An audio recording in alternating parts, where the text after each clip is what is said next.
मैं Alexander Graham bell. मैंने 1876 में टेलीफोन बनाया। मैंने दूर बैठे लोगों को सिर्फ एक हेलो से आपस में जोड़ दिया।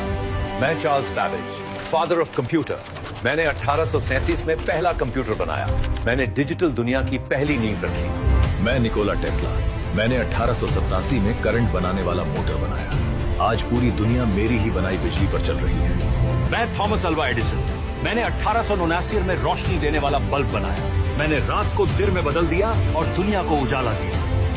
हम राइट ब्रदर्स हैं। हमने 1903 में एक हवाई जहाज बनाया। हमने इंसान के उड़ने के सपने को सच कर दिखाया। मैं जॉन लॉजी बियर्ड। मैंने 1926 में टीवी बनाया। मैंने दुनिया भर की चीजें तुम्हारे घर के कमरे में लाकर रख दी। मैं लास्लो बिरो। मैंने 1938 में बॉल पॉइंट पेन बनाया। मैंने बार बार स्याही भरने का झंझट खत्म किया। मैं जेम्स वॉट। मैंने 1759 में भाप वाला इंजन बनाया।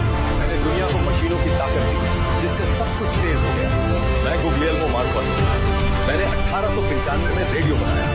मैंने हवा के जरिए आवाज को एक देश से दूसरे देश भेजा।